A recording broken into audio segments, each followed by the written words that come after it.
Assalamualaikum warahmatullahi wabarakatuh. Salam sejahtera untuk kita semua. Selamat siang dan selamat datang dan bergabung di webinar perdana Politeknik Tempo. Perkenalkan, saya Veronica Ita yang akan memandu webinar Anda kali ini hingga 1 jam ke depan. Nah, setiap minggunya kami akan hadirkan perbincangan-perbincangan dengan tema-tema yang menarik seputar perkuliahan dan juga dunia pendidikan. Untuk tema kali ini, Jumat 9 Juli 2021 adalah peluang karir di industri kreatif. Menarik sekali ya tema kita di siang hari ini. Nanti kami akan juga menghadirkan narasumber-narasumber yang kompeten di bidangnya. Salah satunya adalah seorang konsultan media. Nah, sebelum kita akan ngobrol dengan narasumber kita, saya akan sampaikan dulu ya beberapa hal dan sistem yang perlu kita perhatikan selama pelaksanaan webinar, yaitu untuk kelancaran pelaksanaan acara kita kali ini. Fitur audio dan video untuk semua peserta Zoom webinar sudah kami nonaktifkan. Lalu webinar Politeknik Tempo kali ini juga disiarkan di YouTube tempo.co, Facebook Tempo Media, Facebook dan IG Politeknik Tempo, serta TV Tempo 318 UAF atau Genflix. Lalu peserta Zoom webinar dapat mengajukan pertanyaan lewat kolom question and answer. Jangan lupa tulis nama dan sekolah terlebih dahulu saat memberikan pertanyaan Anda. Pertanyaan bisa ditujukan kapan saja, namun pertanyaan baru bisa saya bacakan untuk dijawab narasumber di akhir webinar ini. Selanjutnya adalah e-certificate. Webinar ini hanya akan diberikan ke peserta webinar setelah peserta mendaftar dengan email peserta dan akan diberikan selambat-lambatnya 10-14 hari kerja setelah webinar ini usai dilaksanakan. Dan kemudian jangan lupa ada kuis. Pertanyaannya, dengarkan ya. Sebutkan 3 program studi yang ada di Politeknik Tempo. Menangkan hadiahnya yaitu berupa t-shirt dan OVO senilai Rp100.000. Ada 3 pemenangnya. Nah, kemudian juga kami punya satu kejutan lagi yang harus Anda isi ya nanti ya di Google Form beserta nama lengkap. Jangan lupa untuk men-screenshot webinar ini dan menguploadnya di IG story masing-masing peserta. Hadiahnya bisa pilih salah satu ya.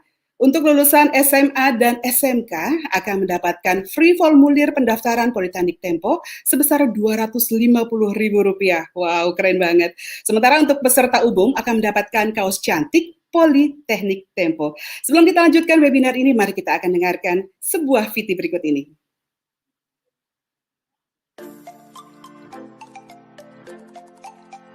Di era 4.0, industri komunikasi dan media digital adalah salah satu bidang yang sangat prospektif. Program studi produksi media Politeknik Tempo menyiapkan kurikulum yang tepat untuk industri media yang dinamis. Tempo Media Group sebagai penyelenggara pendidikan berpengalaman selama 50 tahun di industri media dengan reputasi tinggi. Para pengajar dari kalangan praktisi media dan komunikasi akan mendidik mahasiswa prodi produksi media Politeknik Tempo untuk siap bekerja di dunia profesional. Kurikulum Politeknik Tempo memuat pengajaran seluk-beluk industri media dari A sampai Z, mulai dari perencanaan, penulisan, produksi, publikasi, hingga bagaimana menganalisis konten. Sesuai perkembangan teknologi dan zaman, bentuk media baru pun bermunculan dengan berbagai platform.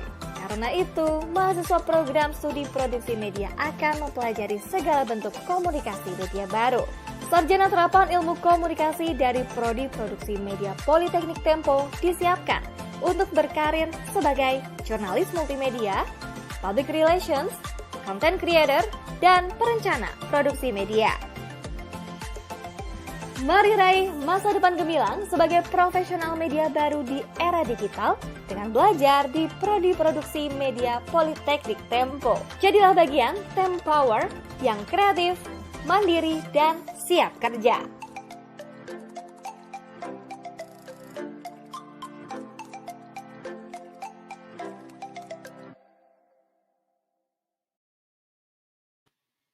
Ya, selamat bergabung bagi Anda yang mungkin baru saja ya bergabung di acara webinar kita kali ini. Dan seperti saya tadi informasikan, sudah banyak sekali yang mendaftar di acara webinar. Sudah ada 88 orang yang mendaftar. Keren banget. Nah, janji saya tadi saya akan menghadirkan narasumber yang handal di bidangnya, yaitu seorang konsultan media, yaitu Mbak Suci Desilya. Oke, mana Mbak Suci? Selamat siang Mbak Suci, apa kabar ini? Selamat siang, kabar baik, alhamdulillah Mbak Ita. Sehat-sehat terus, itu yang paling penting sekarang Mbak Suci. Terima kasih. Semangat ya Mbak untuk webinar kali ini ya. Semangat, insya Allah semangat. Suka banget semangatnya. Mbak Suci, kalau misalnya kita mau bicara soal pekerjaan ya, pekerjaan idaman tentunya. Bagi mahasiswa nanti yang ingin mungkin pekerjaannya menjadi seorang konsultan media, mereka kan pengen ya mungkin juga pekerjaannya itu nanti linear dengan pendidikan sebelumnya. Nah, mudah-mudahan masih banyak nih di webinar kali ini yang mungkin menjadi seorang konsultan media. Kalau Mbak Suci bisa nggak kasih informasi apa sih itu sebenarnya konsultan media? Silakan Mbak Suci. Oke, sebetulnya kalau secara harfiah itu kan seperti public relation ya Mbak, konsultan media dan public relation berarti kalau buat perusahaan atau lembaga berarti kan untuk membangun citra yang baik ke publik maupun ke stakeholder yang dituju. Misalnya yang dituju perusahaan adalah pemerintah atau mungkin masyarakat itu sendiri atau mungkin konsumen. Jadi sebetulnya sama persis dengan public relation, tapi mungkin konsultan media lebih bagaimana caranya kita juga bisa berkomunikasi dengan media. Maksudnya konsultan media itu bisa berkomunikasi dengan media dan bisa menjadi jembatan bagi si perusahaan dengan perusahaan dengan media yang itu merupakan stakeholder-nya dia sendiri. Ya, silakan kalau misalnya Mbak Suci mau informasi apa nih, data-data apa yang mau disampaikan kepada calon mahasiswa? Oke. Sebetulnya aku punya presentasi singkat sih, maksudnya bukan presentasi, jadi kayak pengalaman aku selama mungkin kalau ini buat teman-teman yang calon mahasiswa atau yang nanti pengen ngeliat untuk jadi mahasiswa gitu ya. Ini kan aku menceritakan bagaimana jalannya aku dari mulai sekolah sampai akhirnya aku meniti karir di sini di konsultasi media. Jadi awalnya ini sebetulnya aku buta banget sama yang namanya apa itu konsultan media, apa itu komunikasi, apalagi misalnya atau mungkin dari pekerjaan aku yang sebelumnya yaitu apa sih jurnalistik, itu nggak tahu sama sekali. Karena aku itu lulusan anak IPA, aku tuh anak IPA yang aku tuh anak IPA yang ngambil waktu SPMB-nya ngambil IPC, nggak tahu jadi kayak mungkin waktu itu harapan orang tua untuk bukan di bidang yang berbau IPA, pengennya ya yang biasa aja. Jadi aku ngambil IPC dan keterimanya itu kebetulan ya di Fakultas Ilmu Komunikasi. Saat di Fakultas Ilmu Komunikasi mulai mendalami itu walaupun agak sulit buat saya, akhirnya saya mengambil jurusan jurnalistik. Kemudian mendalami lagi sehingga akhirnya saya berprofesi menjadi hal yang saya impikan saat saya kuliah, yaitu menjadi wartawan. Lalu setelah itu, ini kenapa saya jadi wartawan itu sebetulnya ada ceritanya. Mulanya tuh saya jadi loper, Mbak Ita. Jadi Loper loper yang ini ya, yang kirim-kirim koran ataupun majalah ya. Betul. Jadi saya waktu itu karena kan waktu jadi mahasiswa pengen cari duit juga kan, pengen cari duit dan waktu itu kan yang memang saya jauh dari orang tua, saya jadi loper. Waktu itu lopernya kebetulan koran Tempo. Koran Tempo. Jadi loper dan habis itu saya juga berkenalan dengan redaksi media di koran Tempo yang kebetulan di Biro Bandung ya. Terus akhirnya tertarik dan emang udah sesuai dengan jurusan saya, lulus kuliah memang jadi wartawan, tapi kok wartawannya agak jauh nih, jadi koresponden Tempo di Magelang waktu itu. Kemudian saya mencoba juga setelah udah berjalan menjadi koresponden Tempo di Magelang, saya udah berjalan sekitar 4-5 bulan, akhirnya saya mencoba untuk ke kantor pusat. Dan saya pun diterima menjadi reporter di Tempo. Temponya di Tempo Jakarta ya maksudnya. Wow, gitu. reporter di Tempo Pusat berarti ya Mbak ya? Betul. Nah, ini bagiannya ini kan mungkin kayak kelihatannya cuma satu slide doang ya, cuman alih profesi ini sebetulnya butuh waktu 5 tahun sebetulnya. Wow. Setelah saya menjadi wartawan 5 tahun, kemudian sih sebetulnya bukan karena saya nggak cinta lagi jadi wartawan ya, bukan. Tapi waktu itu kondisinya adalah, urusan keluarga lah ya, urusan keluarga akhirnya saya, berhenti sejenak, apa namanya, di rumah dulu, tapi kemudian berpikir untuk, bekerja kembali dan, kenapa bukan wartawan, kenapa alih profesi, mungkin saya mencoba untuk peruntungan yang lain. Peruntungan yang lain untuk menjadi konsultan komunikasi. Lagi pula saat menjadi konsultan komunikasi atau konsultan media, semua, ilmu saya yang di, perkuliahan ataupun di pekerjaan sebelumnya itu terpakai. Akhirnya saya bekerja di, perusahaan komunikasi lokal, dengan berbekal kemampuan menulis, kemudian saya juga bisa mengasah isunya karena kan memang terbiasa saat jadi wartawan, sudah pasti mewawancarai orang udahlah hal yang lumrah gitu kan.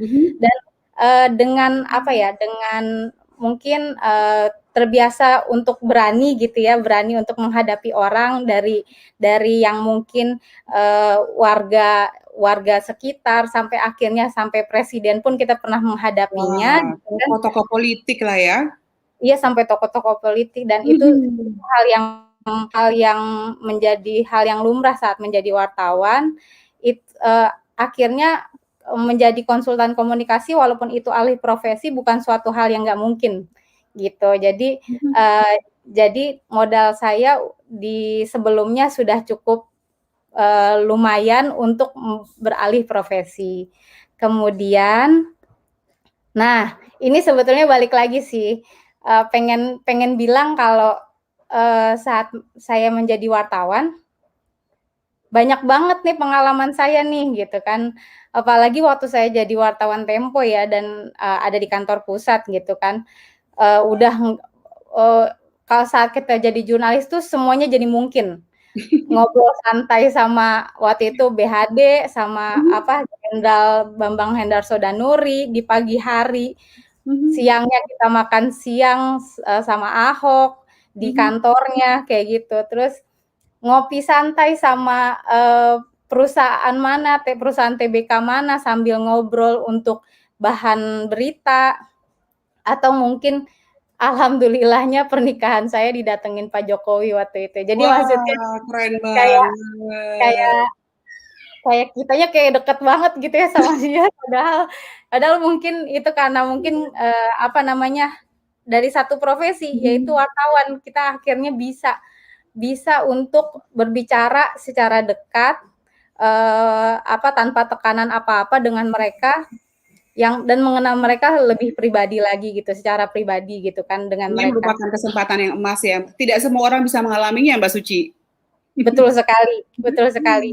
Ya kalau saat saya jadi konsultan media juga kan sebenarnya nggak punya kesempatan itu terus-terusan kan Mbak Ita, Betul, gitu. betul. Nah, jadi saya pengen nyampein kalau industri media sama komunikasi itu luas banget. Jadi prospeknya, sangat terbentang luas untuk kita mengembangkan itu gitu. Saya punya bekal yang matang dari perkuliahan, kemudian jadi jurnalis di media yang cukup ternama di Indonesia sudah pasti ya, dan emang udah saya impi-impikan pas di kuliah. Terus akhirnya beralih menjadi konsultan media, menurut saya luas banget industri ini gitu kan, karirnya pun semakin beragam gitu. Bukan lagi kayak konsultan media aja, konsultan yang mungkin cuman konsultan yang, membicarakan caption di Instagram aja mungkin sekarang ada gitu ya, Mbak, gitu kan. Sudah ada, ininya ya, sudah ada pakem jalur-jalurnya ya. Betul, tapi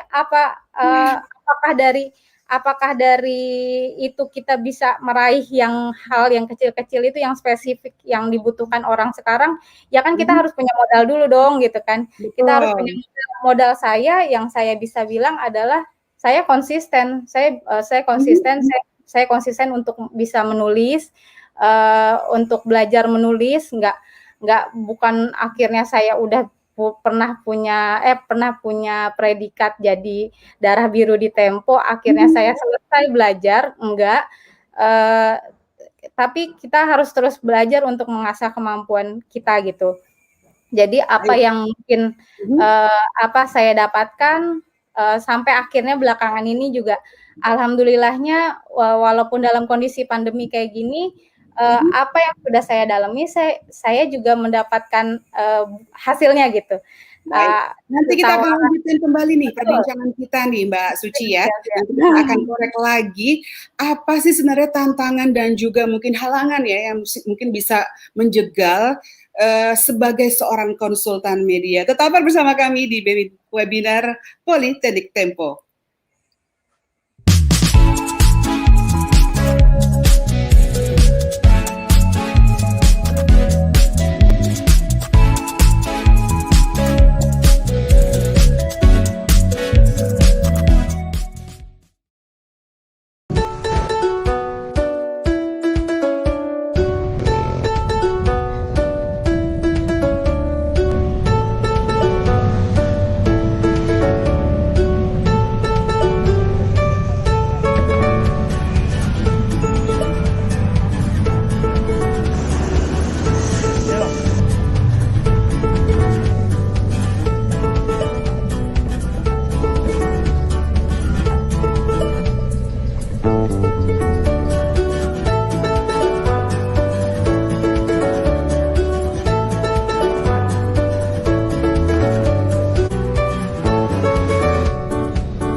Selamat siang kembali, kita akan lanjutkan webinar Tempo, Politeknik Tempo di kesempatan siang hari ini. Dan kembali kita akan menanyakan beberapa pertanyaan mungkin menjadi pertanyaan dari calon mahasiswa juga ya. Nah, di kesempatan siang hari ini saya mau nanya lagi sama Mbak Suci, kira-kira apa sih tantangan dan juga hambatan yang mungkin sering ditemui oleh Mbak Suci sebagai konsultan media? Siap. Tantangan dan hambatannya pasti ada, Mbak. Diskusi internal, kritik dari klien, belajar lagi cara menulis yang cukup berbeda dibandingkan menjadi jurnalis itu menurut saya tantangan. Tapi itu bisa menjadi kesempatan buat saya karena itu kan adalah suatu hal untuk belajar ya. Tapi tantangan yang paling nyata sebetulnya adalah menyesuaikan lagi dari yang ketika menjadi wartawan berarti kita dilayani, tapi saat saya saat saya menjadi konsultan media berarti saya melayani. Jadi saat itu saya mengetahui jadi dua persepsi yang saya ketahui. Dengan itu saya jadi kaya ilmu, edit value saya juga meningkatkan gitu. Saya punya nilai tambah tersendiri gitu. Nah, tadi saya sempat nanyakan itu tantangan dan hambatan ya. Ya mungkin kalau misalnya ada tantangan, ada hambatan, ada juga keberhasilan ya. Nah, kalau misalnya Mbak Suci melihat diri sendiri, introspeksi lagi, kira-kira alat apa nih yang digunakan untuk istilahnya menakar keberhasilan Mbak Suci sebagai seorang konsultan media? Oke. Sebetulnya kalau alat ukur yang secara teknis banyak kayak misalnya ROI, return on investment saat mereka misalnya investasi berapa ke kita, terus baliknya berapa persen ke mereka. Itu gambarannya. Tapi sebetulnya yang paling sederhana buat saya dan paling simpel dan paling berkelas menurut saya adalah saat mereka mengucapkan terima kasih. Saat mereka mengucapkan terima kasih dari apa yang sudah kita lakukan dan itu sangat efektif buat mereka. Seperti saya punya klien klien saya waktu itu adalah satelit yang akhirnya kita nggak pernah propose apapun ke pemerintah, akhirnya pemerintah mengambil itu sendiri dari bahan-bahan yang kita sajikan, materi-materi komunikasi yang kita sajikan. Begitu, presiden sendiri yang ngambil. Jadi itu sebetulnya suatu hal yang bermakna, keberhasilan buat saya sendiri. Jadi semacam kepuasan dari mereka itu semacam titik balik buat kita ya, keberhasilan buat kita ya Mbak Suci ya. Nah, kalau misalnya untuk para calon mahasiswa yang mungkin mendengarkan nih webinar ini, kira-kira apa yang 3 hal yang mungkin yang harus mereka persiapkan jika mereka memang tertarik ya menjadi seorang konsultan media dari sekarang? Selain mungkin pendidikannya, dari mereka sendiri apa yang harus mereka persiapkan? Oke, sebetulnya kreatif, jangan buka lebar-lebar cara pikir gitu kan, kosongkan saat misalnya ada masukan-masukan, jangan jangan penuhin dulu pikiran kita gitu. Terus banyak diskusi sama orang-orang yang memang mampu di situ, memang yang sudah ada di bidangnya. Terus kalau di sini menurut saya kemampuan menulis saat menjadi konsultan media itu sangat penting. Dan itu mau kita kemanapun, mau kita menjadi korporat komunikasi dimanapun, di BUMN, di perusahaan swasta besar lainnya, nggak ada yang bisa membohongi kemampuan menulis. Jadi penting banget menurut saya. Jadi misalnya para calon-calon mahasiswa ini yang suka menulis-nulis, yang kok suka nulis tapi jelek, kayak gini, jangan begitu ya Kak Suci ya? Betul. Jangan patah arang. Kan itu nanti kan kita evaluasi terus kan, gitu kan. Nggak apa-apa, alay itu nggak apa-apa. Ada pakem-pakemnya mungkin dia harus mempelajari hal-hal yang teringat seperti apa dulu materinya, temanya seperti apa Kak Suci? Kalau untuk mereka untuk belajar menulis dulu terlebih dahulu ya. Oke. Sebetulnya kan kalau inti dari semuanya kan memang 5W1H itu ya, semuanya lengkap di situ. Dimanapun, nggak hanya di dalam berita, 5W1H harus ada. Terus kemudian saat kita menggunakan bahasa Indonesia, ya bahasa Indonesia yang jelas dan baku, dan belajar lagi bagaimana caranya menulis dengan bahasa Indonesia yang baik. Saat kita menulis dengan bahasa Inggris juga kita harus mempelajari itu dengan baik gitu. Jadi pakemnya ya sesuai dengan apa yang kita ingin pelajari dan apa yang ingin kita dalemin, itu sih Mbak Ita. Ya, oke. Pertanyaan berikutnya adalah kira-kira media-media sosial apakah yang sering digunakan Mbak Suci dalam bekerja sebagai konsultan media? Oke. Banyak sih waktu itu, karena kan kita memang kerjasama dengan yang lain ya. Yang pastinya Instagram, YouTube, terus kemudian Twitter. Biasanya kita juga kerjasama, karena kan konsultan media itu tidak berdiri sendiri. Ada misalnya seperti, saya bisa bilangnya blogger, terus dulu blogger ya, terus video YouTuber atau video blogger kayak gitu-gitu, itu semuanya kita kerjasama sama mereka. Jadi Instagram, Twitter, YouTube, semuanya bisa kita pakai. Tapi yang favorit apa Mbak? Kalau dulu masih Instagram ya, dan Instagram tuh sekarang kan juga mulai berkembang ya, apalagi sekarang ada Reels yang bisa di situ aja, main TikTok juga bisa di situ gitu kan intinya. Instagram juga kayaknya masih tetap primadona deh. Oh, masih primadona ya. Untuk kesimpulan hasilnya juga masih primadona ya. Betul. Apalagi kan kemarin bosnya Instagram baru bilang tuh, mereka kan pengen fokus di video. Jadi boleh teman-teman juga mulai gencar untuk personal branding ya. Personal branding tuh penting banget buat sebagai konsultan media. Nah, kalau misalnya kita bicara sama calon-calon mahasiswa ini tentang media sosial. Kadang kalau misalnya kita bekerja itu sering kali ya hoax-hoax itu bermunculan. Nah, bagaimana Mbak Suci sebagai konsultan media ini menghadapi hoax-hoax itu? Sebetulnya awalnya kita memang mencari dulu ke sumber kebenarannya, bukan kebenarannya sih, faktanya seperti apa. Terus menggali dulu dari mana asalnya hoax itu. Setelah itu kita coba, karena saya berhubungan dengan klien, baru kita coba utarakan informasi itu, alur dari hoax itu seperti apa, coba kita ceritakan ke mereka. Sampai akhirnya kita tidak bikin mereka jadi panik gitu kan, sehingga tindakan-tindakan selanjutnya, konsultasi-konsultasi selanjutnya juga bisa dihadapi dengan kepala dingin gitu. Sebetulnya pentingnya konsultan media itu adalah seperti itu, ketika kita bisa menenangkan klien yang panik di saat ada berita yang berita hoax, tidak mengenakan buat mereka. Akhirnya kita bisa memberikan konsultasi yang sifatnya nggak kesusu ya, nggak bikin mereka juga panik gitu sih sebetulnya. Kita punya. Mbak Suci pernah mengalami hal seperti itu? Sering banget, sering banget karena bagaimana penanganannya, Mbak? Karena kan perusahaan juga kan banyak, mereka kan berhubungan dengan berbagai pihak. Salah satu yang paling tidak menyenangkan misalnya adalah perbankan kan Mbak, sama nasabah nih ya, sama nasabah yang terganggu sama apa namanya, aksi perusahaan tersebut, atau mungkin itu kan akhirnya mereka coba untuk apa namanya, menyuarakan hatinya itu kan di sosial media nih Mbak, gitu kan, di sosial media mereka secara pribadi. Tapi akhirnya bukan hanya sendiri, bawa-bawa yang lain nih gitu, jadi ngumpul gitu.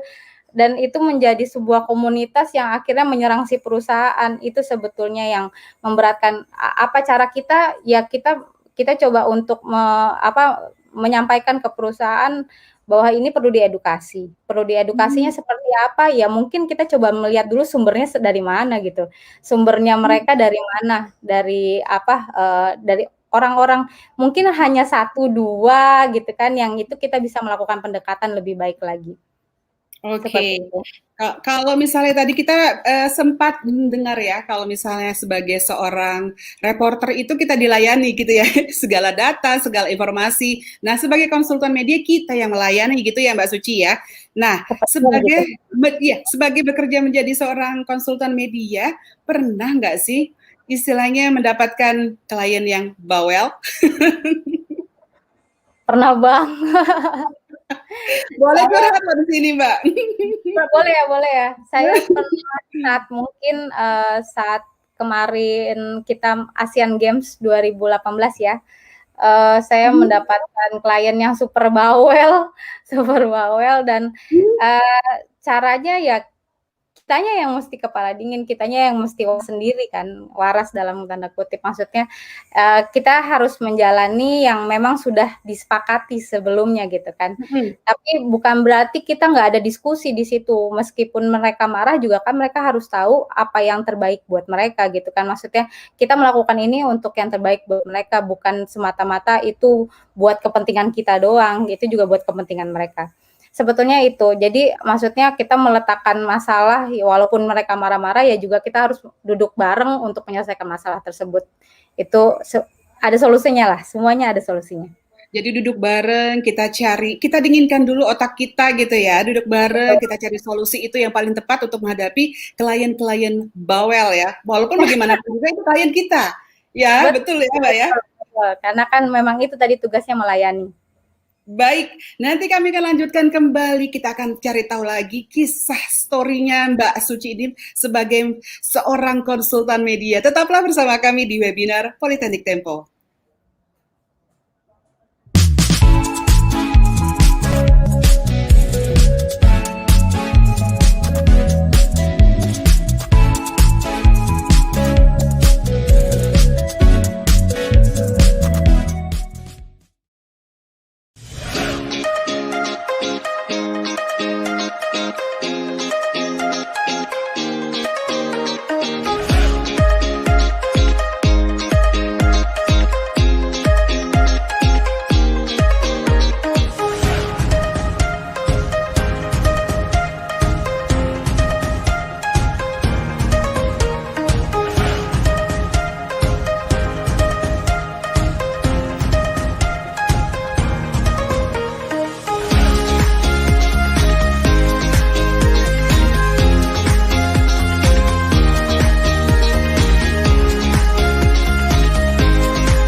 Ya, saat ini sudah pukul 14:30 dan Anda masih bersama kami di webinar Politeknik Tempo, masih dengan tema peluang karir di industri kreatif dan tentunya masih juga dengan narasumber yang oke banget, seorang konsultan media yaitu Mbak Suci Desilia. Mbak Suci, ada pertanyaan lagi nih buat Mbak Suci nih. Jadi kira-kira sebagai seorang konsultan media nih selama sudah berapa tahun ya? Sudah sekitar Mau berapa tahun? 6 tahun sih, sekitar 6 Baru 6 tahun. Apa kira-kira pengalaman teristimewa yang dirasakan Mbak Suci selama ini sebagai konsultan media?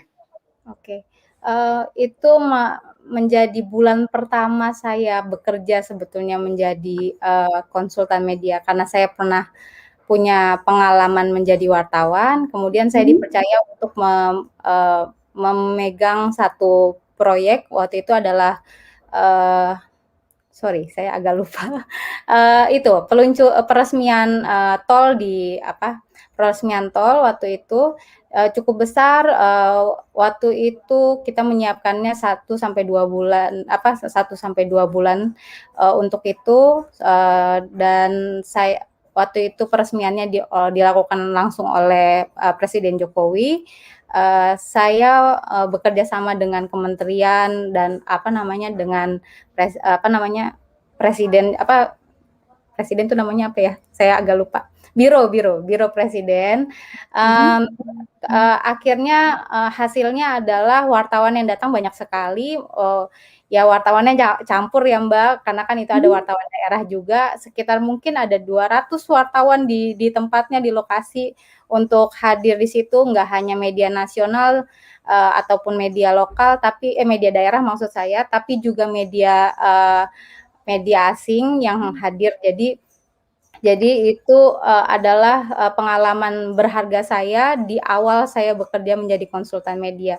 Dipercaya untuk memegang sebuah proyek itu suatu kebanggaan tersendiri buat saya.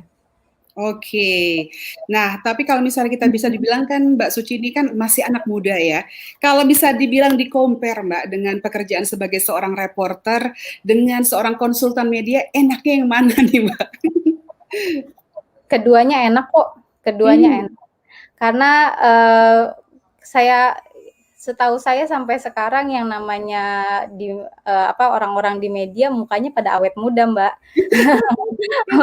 Karena kan kita bertemu Awet muda ya. Betul, awet muda Karena jiwanya juga muda, Mbak.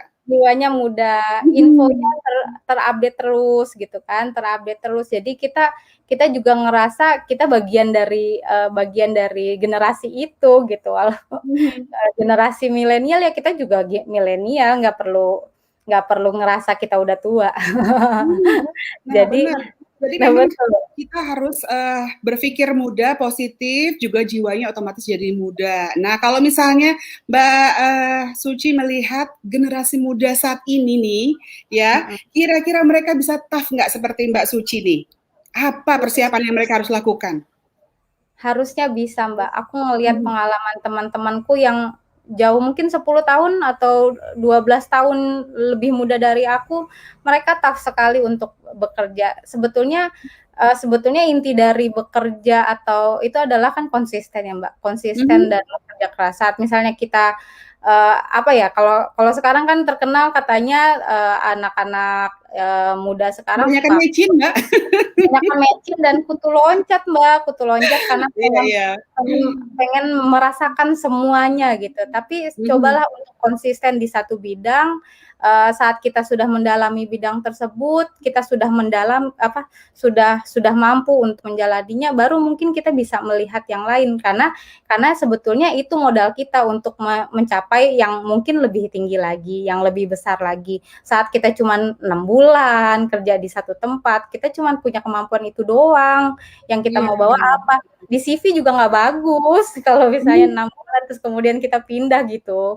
Jadi sebetulnya coba dalami, tekuni, konsisten, kerja keras. Toh sekarang founder-founder yang ada di negara ini juga semua mereka berasal dari orang yang bekerja gitu, yang kerja keras di pekerjaannya gitu, bukan bukan mereka mendapatkan seperti gitu doang gitu, nggak Ya, ada gitu. harus ada step-stepnya ya untuk bisa Harus dapat ada step-nya. cerita yang kita idamkan. Nah, Betul. betul.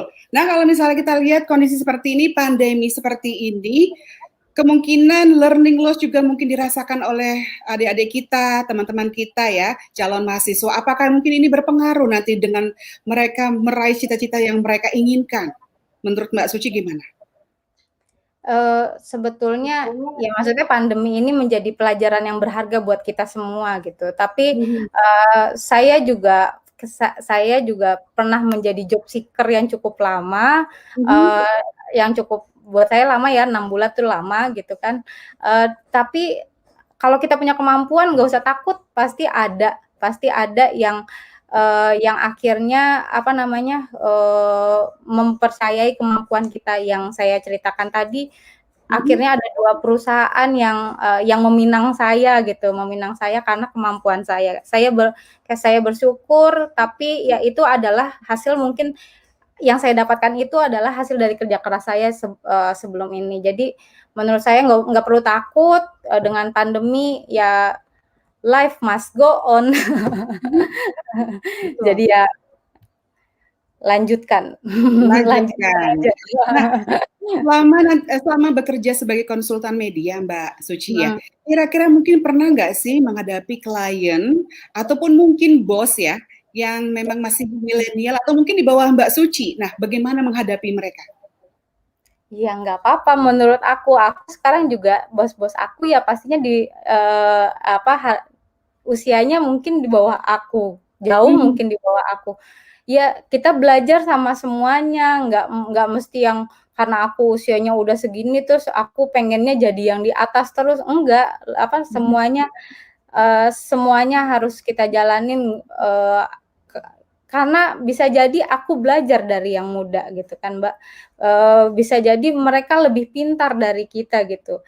Jadi nggak perlu kita harus, membanggakan kita udah 12 tahun kerja nih, harusnya kan kita ada di atas, nggak juga. Saat misalnya betul. kita coba untuk, belajar bersama-sama dengan mereka, mereka juga seneng gitu sama kita dan kita bisa menciptakan, apa namanya, suasana kerja yang baik, itu menurut aku udah jadi suatu hal yang, istimewa ya, gitu. Mhm, Di dalam kondisi pandemi kayak gini, kayaknya yang penting lingkungan yang baik deh, Mbak, gitu, nggak perlu yang kita kayak gimana-gimana, yang bisa kerjasama dengan baik gitu, nggak perlu mhm, yang kayak lagi pula kita hanya menghadapi laptop loh gitu, nggak ketemu mhm, sama mereka mhm. sekarang gitu. Jadi menurut aku, pelajaran tuh dari semuanya, baik yang muda maupun ya apalagi yang tua gitu, aku nggak masalah dengan kondisi seperti itu. Nggak masalah dengan usia dan juga mungkin latar belakang ya, Mbak, ya. Tapi memang Betul. kalau misalnya Mbak Suci melihat generasi kita ini, generasi milenial gini, apakah memang bosenan, Mbak, dalam bekerja? Jadi mungkin ini bisa menjadi salah satu penghalang dalam meraih cita-cita ya, Mbak Suci? Mhm. Ya,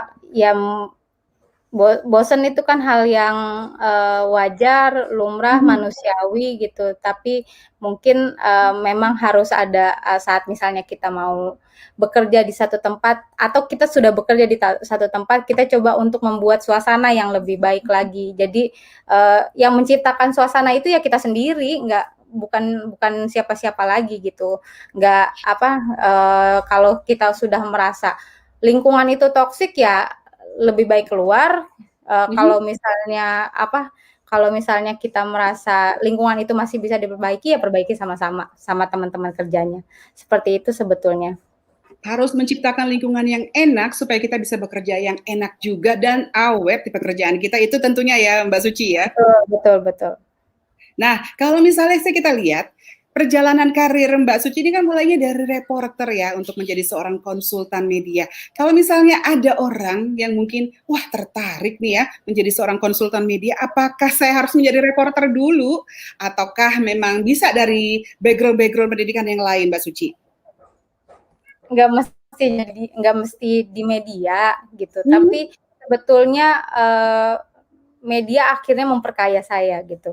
mhm, Eee Saat saya di media memperkaya saya untuk, lebih mengenal situasinya seperti apa, situasi, apa namanya, kita lebih care sama berita, kita lebih update karena, akhirnya kan, teori-teori yang saya pelajari waktu kuliah terpakai semua tuh waktu pas kerja gitu kan, dan Mhm. akhirnya lebih kepake lagi saat jadi konsultan media. Jadi, pas saya, bekerja di media, ya itu benar-benar pengalaman terbaik saya gitu.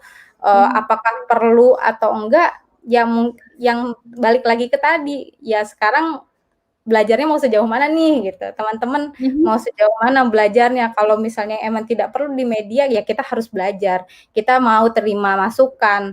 Itu penting banget karena banyak banget orang yang nggak mau terima masukan di dunia kerja sampai akhirnya Mmm. ngeyel sendiri dan tidak berkembang. Saya mengalami itu. Saya mengalami, orang-orang seperti itu, ada gitu. Nah, nah, untuk peluangnya sendiri kalau Mbak Suci lihat, jadi bisa dari semua background ya, tidak harus menjadi seorang reporter atau dari media dulu ya. Peluangnya sendiri untuk menjadi seorang konsultan media ini ke depannya bagaimana, Mbak? Apakah memang akan semakin banyak konsultan-konsultan media yang bermunculan atau mungkin, tidak ada peminatnya, bahkan seperti itu? Nah, kalau Mbak lihatnya gimana, seperti apa? Selama Indonesia masih punya masalah, perusahaan masih punya masalah, konsultan media masih tetap hidup kok, tenang aja. Jadi Jadi tetap masih berkembang, akan ada Mbak Suci lainnya ya, yang ingin pasti. istilahnya membantu para klien untuk membereskan permasalahan, brand mereka ya, Mbak Suci ya? Betul. Tapi nggak hanya negasi ya ini ya dalam konteksnya, Mhm. tapi kita juga membantu mereka dalam hal positifnya gitu. Positifnya banyak banget perusahaan kalau bisa nggak hanya perusahaan ya, Mhm. kementerian atau lembaga lainnya, dinas pun gitu yang tidak mengetahui pentingnya komunikasi, pentingnya itu Oke.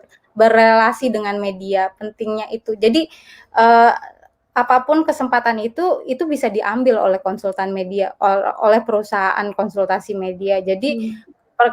bagaimana caranya kita untuk mengembangkan itu ya sebetulnya sisi kreasinya kita ini yang harus dimajuin gitu.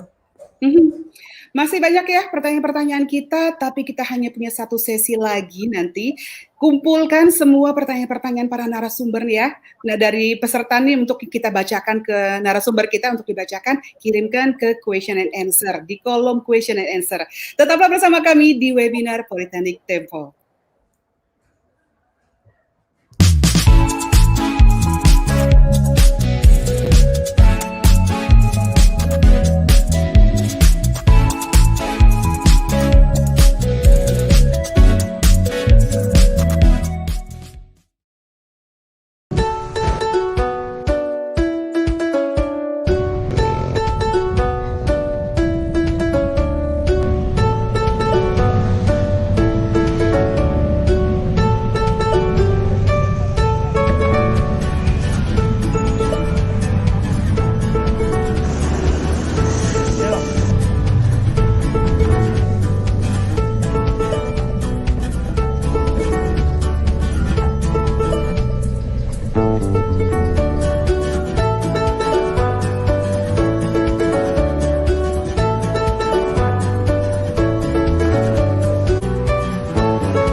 Selamat siang, masih di webinar Politeknik Tempo dan masih dengan tema yang sangat menarik di siang hari ini yaitu peluang karir di industri kreatif. Dan dengan narasumber yang oke juga yaitu Mbak Suci Desilya, seorang konsultan media. Kita akan tanya banyak hal tentang konsultan media yang mungkin menjadi salah satu cita-cita Anda para peserta webinar kali ini. Nah, kita akan tanya lagi nih sama Mbak Suci. Kira-kira apa sih tips dan trik agar mahasiswa yang telah lulus bisa bekerja menjadi seorang konsultan media? Oke, tips dan triknya sebetulnya sederhana ya, Mbak, apa namanya, yang tadi seperti saya bilangin ya masalah konsistensi aja. konsistensi untuk belajar. Jadi, menurut aku itu udah menjadi gambaran semuanya, karena banyak banget yang sebetulnya, melihat pekerjaan ini awalnya juga nggak bisa sama sekali, tapi akhirnya Mhm. mereka mampu karena mereka mau belajar. Kalau nggak mau belajar, ya udah biasa aja gitu, Mhm. jadi suatu hal yang biasa aja. Kita kan pengennya kita dilirik orang kan, gitu kan, kita Mhm. dilirik sama siapa siapa gitu ya. Ya kita harus coba untuk level up kita sendiri gitu.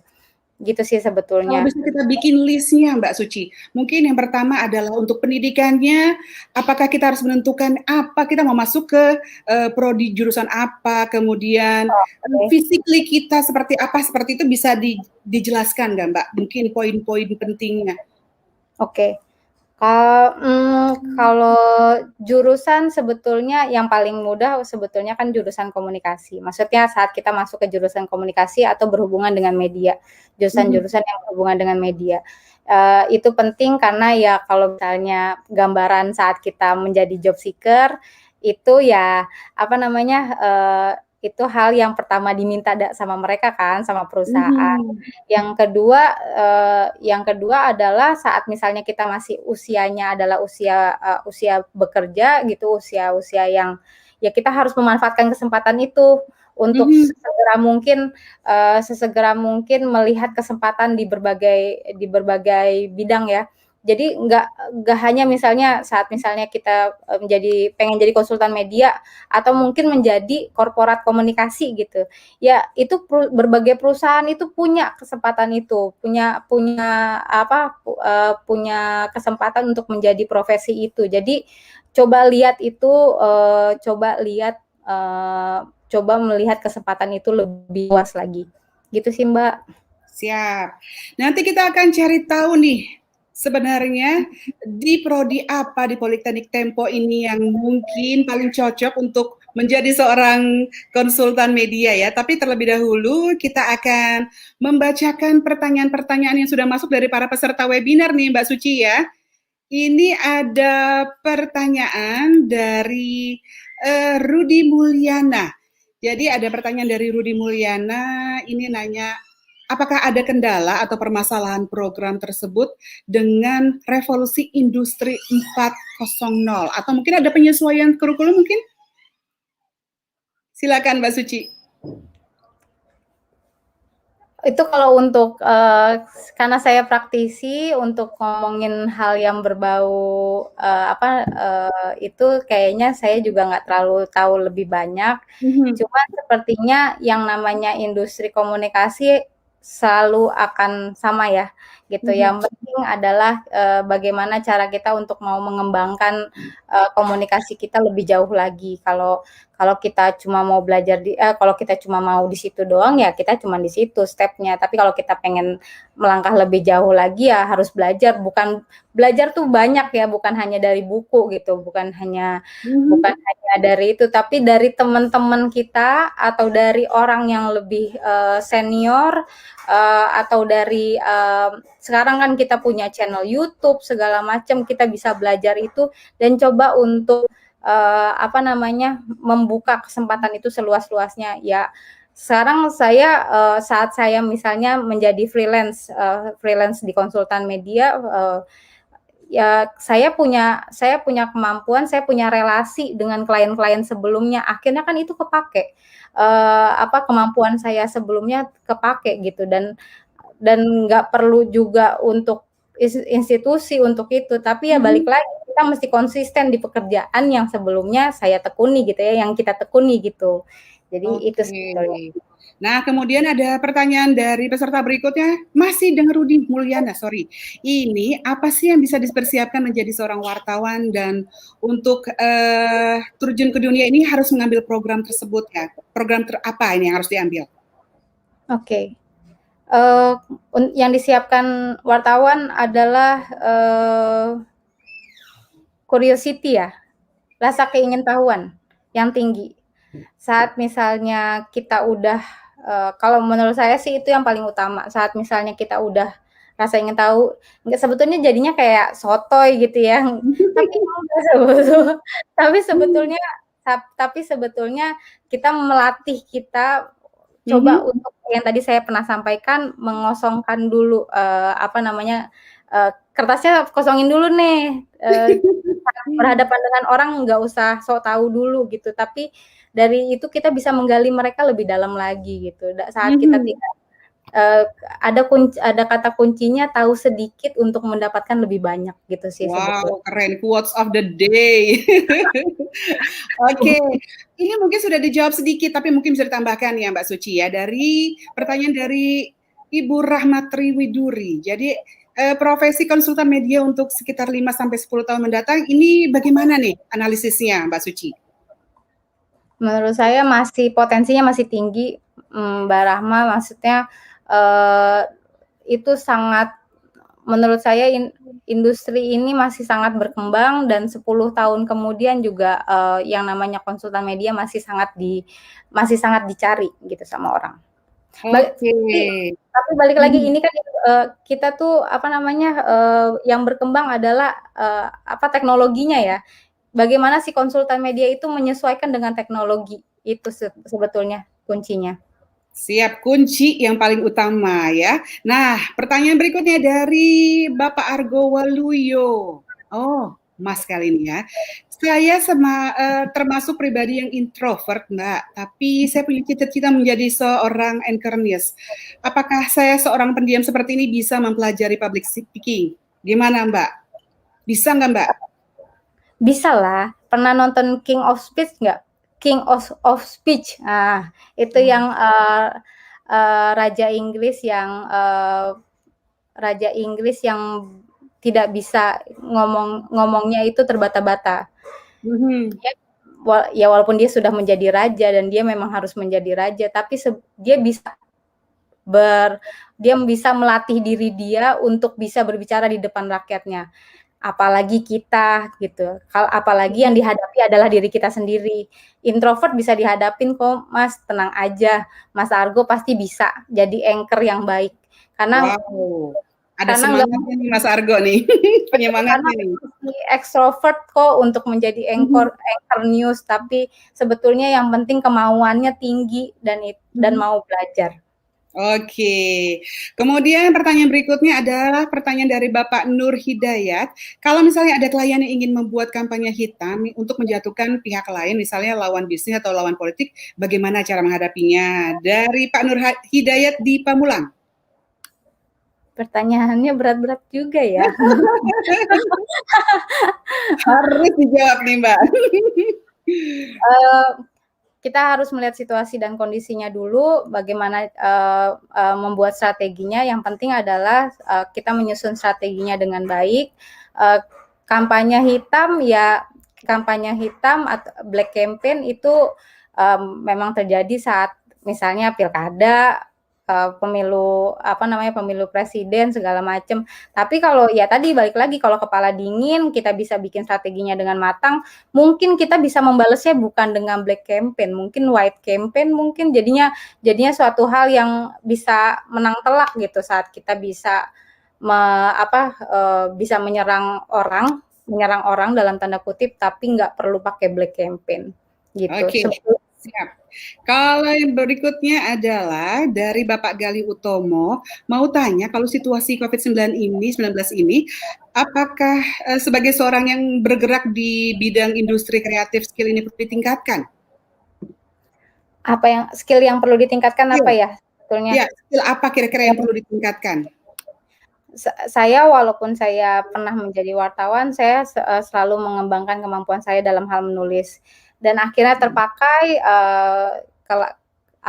di situasi ini, di situasi COVID juga saya masih dilirik orang untuk bekerja di berbagai perusahaan, maksudnya dipakailah kemampuan saya. Jadi kemampuan menulis yang matang dan yang baik, dan bisa memberikan konsultasi yang baik. Dengan gimana sih caranya kita bisa memberikan konsultasi yang baik?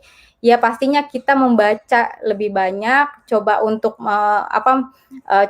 membuka informasi, maksudnya nggak menutup informasi kita gitu aja ya, kita baca dari informasinya yang baik ya, bukan dari informasi yang hoax itu.